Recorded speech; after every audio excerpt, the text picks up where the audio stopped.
Hello tout le monde, j'espère que vous allez bien.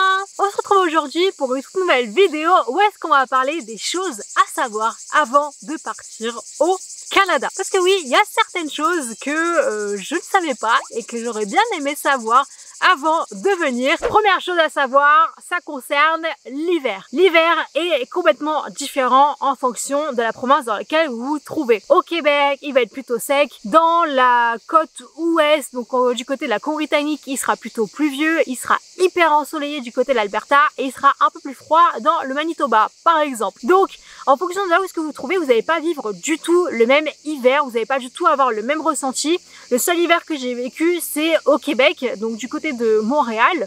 Et très honnêtement, quand il faisait moins 10 degrés, je n'avais pas non plus hyper froid. On va dire que les moins 10 degrés au Québec, c'est un peu équivalent à 3 voire 5 degrés en France. Donc, étant donné que le climat est différent, vous n'allez pas avoir la même sensibilité au froid. Et vous allez d'ailleurs vous surprendre vous-même à vous dire, tiens, je peux quand même marcher, je suis tranquille, je suis bien, alors qu'il fait moins 10, moins 15 degrés. Donc vraiment, l'hiver, faut vraiment pas s'en faire toute une montagne. Oui, le Québec et le Canada, même dans sa globalité, c'est l'un des pays les plus froids au monde. Mais l'hiver fait partie du charme même du pays. Et il n'est pas non plus si dramatique que ça.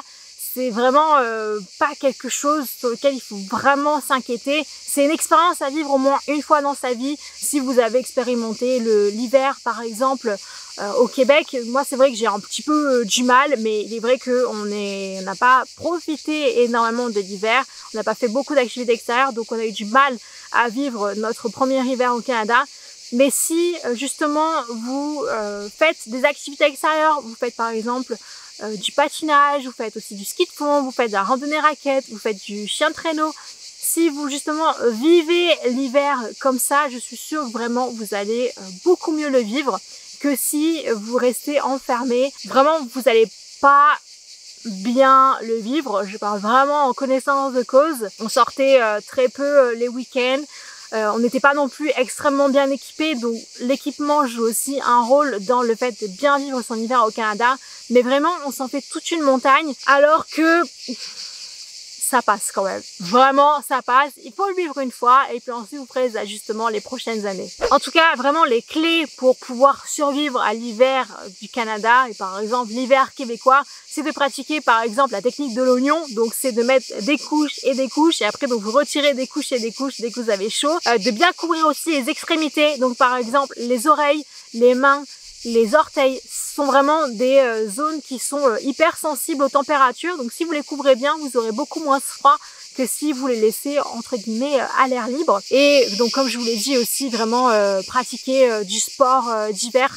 Ça va vraiment vous aider à mieux vivre cet hiver-là que de rester enfermé chez vous à rien faire et à patienter que le printemps pointe le bout de son nez. Ensuite, deuxième chose à savoir, et c'est une chose que vraiment j'ai adoré et avec laquelle j'ai eu beaucoup de mal quand je suis revenue en France, c'est la paye toutes les 2 semaines. Vraiment, j'adore.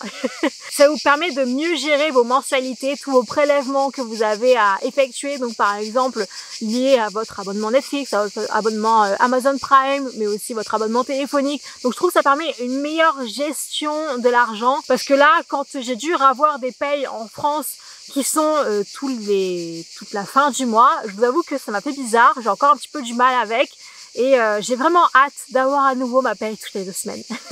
Troisième chose qui m'a surprise dans le bon sens, c'est que les Canadiens sont des personnes qui sont très respectueuses des règles. Par exemple, quand ils attendent pour rentrer dans le bus ou qu'ils attendent aussi pour rentrer dans le métro, ce sont des personnes qui vont se mettre en file indienne et qui vont rentrer petit à petit les uns après les autres sans se bousculer, sans vraiment passer les uns devant les autres.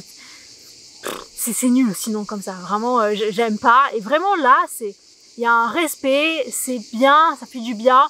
Donc vraiment ça m'a surprise. Par exemple aussi quand il y a le feu qui est rouge pour pouvoir traverser dans une voie, ils attendent. Ouais, ils respectent, ils attendent que le bonhomme passe au vert. Et c'est pas quelque chose que vous verrez en France par exemple. Je trouve ça vraiment cool. Je suis quelqu'un qui respecte aussi énormément les règles. Donc ça fait du bien d'être dans un environnement comme ça. Ensuite, quatrième chose qui m'a surprise aussi. Je sais pas si c'est dans le bon ou mauvais sens, mais voilà, c'est quelque chose avec laquelle j'ai été surprise. c'est qu'au supermarché, vous avez donc les hôtes et hôtesses de caisse quand vous faites vos courses qui mettent vos articles directement, donc soit dans le sac que vous avez, soit ils vous mettent directement dans des sacs plastiques. Donc c'est vrai qu'au niveau de l'écologie, c'est pas ouf parce que ces sacs plastiques peuvent aller n'importe où dans la nature. Au début, j'avoue qu'on sait pas trop quoi faire, on regarde, on veut aider, mais en fait vraiment c'est leur travail, donc il faut les laisser faire. Et puis dans un autre supermarché, on avait été vraiment une étape au-dessus, c'est que quand on est arrivé avec notre caddie, ils avaient déjà un autre caddie devant eux et ils mettaient directement tous nos articles dans cet autre caddie. Donc vraiment, vous regardez, vous faites rien et vous avez votre caddie qui se remplit petit à petit. Donc au début, là, on est un petit peu mal à l'aise parce qu'on se dit bon, je vais peut-être les aider, mais il faut comprendre que c'est leur travail, qu'ils sont payés pour ça. Donc le mieux, ce que je vous conseille d'avoir, c'est d'avoir directement des sacs réutilisables que vous leur donnez et comme ça, ils remplissent tout dedans. Mais ouais, c'est intéressant. Cinquième chose à savoir, c'est concernant le circuit électrique et le fonctionnement électrique du Canada. Il faut savoir donc déjà que leur prise n'est pas la même que la nôtre, ça peut-être que vous le savez, mais c'est surtout la puissance électrique qui n'est pas du tout la même que ce qu'on a en Europe. Donc il faut faire vraiment très attention si vous voulez venir avec des gros appareils de type fer à lisser, les Cookéo, tout ce qui est aussi sèche-cheveux, tous ces gros appareils là, il faut faire attention. Si sur votre étiquette il n'y a pas écrit input 100, 240 volts, 50, 60 Hz, ça veut dire que votre appareil, vous ne pourrez pas en fait l'emmener au Canada, puisque le Canada utilise 120 volts et 60 Hz, alors qu'en France on utilise 220, 230, 240 volts pour 50 Hz. Donc si jamais vous voulez vraiment prendre votre appareil, vous allez devoir prendre un convertisseur électrique qui coûte plus cher qu'un adaptateur électrique. Donc voilà, c'est vous qui voyez. Pour moi, je vous recommande plutôt de laisser donc tous ces appareils là qui ne sont pas compatibles avec les puissances électriques du Canada et de les racheter en fait sur place. Déjà, ça vous fera gagner de la place dans les valises ou dans votre sac. Et au moins vous aurez des appareils qui seront directement adaptés aux puissances électriques locales. Ensuite, sixième chose à savoir, c'est concernant les taxes. Vous avez les tarifs qui sont toujours affichés dans les supermarchés, dans les restaurants, peu importe où vous trouvez, tout est toujours affiché hors taxe. À cela, vous devrez ajouter la taxe fédérale qui est de 5% et ensuite la taxe provinciale de la province en fonction de où vous vous trouvez. À titre d'exemple, au Québec, la taxe est de 9,9%, quelque chose comme ça. Donc en tout, vous devez ajouter 15% de taxes. Ces taxes, bien sûr, sont variables en fonction des provinces. En Alberta, par exemple, vous payez que 5% de taxes. En Ontario, je crois que c'est environ 10 ou 12%. Néanmoins, vous n'avez pas à les appliquer sur certains types de produits. Par exemple, sur tous les produits de première nécessité de type fruits et légumes, la viande, le lait, les œufs, tout ce qui est non transformé, vous n'avez pas la taxe qui est applicable dessus. Donc, au début, c'est un peu perturbant parce que en Europe, on est habitué à ce que tous nos tarifs, tous les prix soient affichés avec des taxes. Vous savez après quel est le pourcentage que vous devez ajouter à chaque fois. D'autant plus que si vous prenez des produits de première nécessité, vous savez que vous n'avez pas de taxes à rajouter dessus. Donc voilà, au début c'est un peu déroutant, on sait pas trop combien est-ce qu'on va payer, mais après on s'y fait. Au restaurant, pareil, vous allez devoir ajouter aussi le pourcentage des taxes par rapport au prix du menu qui est affiché. Donc pareil, au début on peut se dire ah c'est pas trop cher, ça va, et puis au final vous avez les taxes qui s'ajoutent et ça devient un peu plus cher, donc il faut faire aussi attention. Septième chose à savoir, c'est concernant les pourboires. C'est dans la coutume du Canada de laisser des pourboires dans des restaurants dans lesquels vous avez mangé.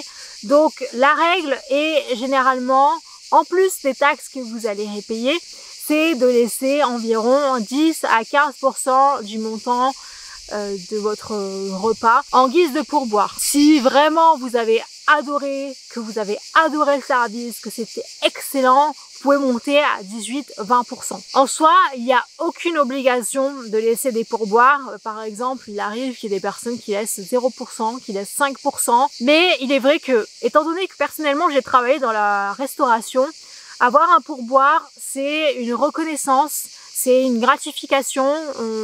on reconnaît votre travail, que vous avez été sympa, que ce que vous avez servi c'était vraiment correct, sachant qu'aussi c'est un plus par rapport au salaire. Les salaires sont généralement au minimum pour les personnes qui travaillent dans la restauration et pour qui ils touchent des pourboires. Donc les pourboires représentent une part importante du salaire final qui est perçu. Donc c'est vrai que les pourboires, il n'y a pas d'obligation, mais vous êtes très mal vu si vous en laissez pas. Moi-même, quand j'avais quelqu'un qui commandait un plat et qui me laissait aucun pourboire, je vous avoue que ça me faisait chier.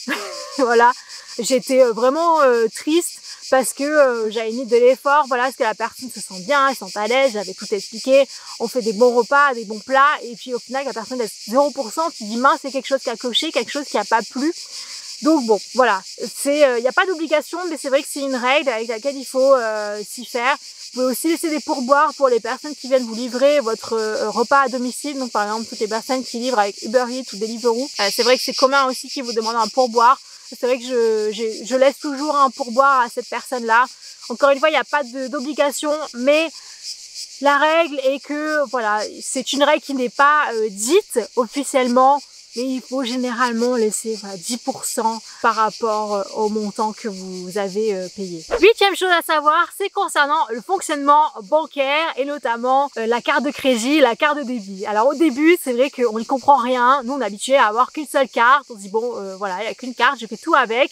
Mais au Canada, ils ont 2 cartes et une fois qu'on comprend l'utilité de chacune, ça devient beaucoup plus simple. Vous avez la carte de débit qui est, on va dire, un peu l'équivalent de la carte Maestro ou de la carte Electro avec laquelle vous pouvez faire des retraits, faire quelques achats. La différence en fait avec la carte de débit, c'est que vous ne pouvez pas faire des achats en ligne puisque sur cette carte-là, la carte de débit, vous avez une liste de numéros, vous n'avez pas le code derrière, le code à 3 chiffres qui vous permet justement de valider vos achats en ligne. Contrairement à la carte de crédit qui elle est l'équivalente en fait de notre carte qu'on a en Europe avec les 16 numéros et aussi le code à 3 chiffres juste derrière. Donc la carte de crédit vous permet de faire des achats en ligne grâce à ça.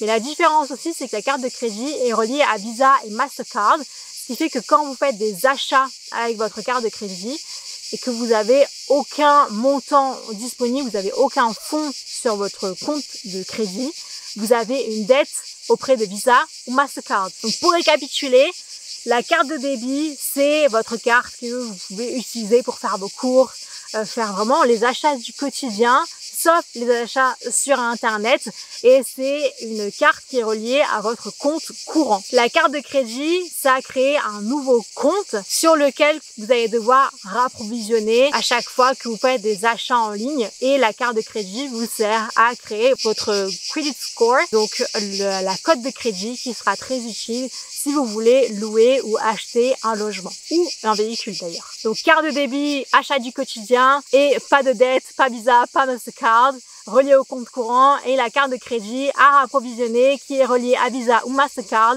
et qui vous permet de construire votre code de crédit.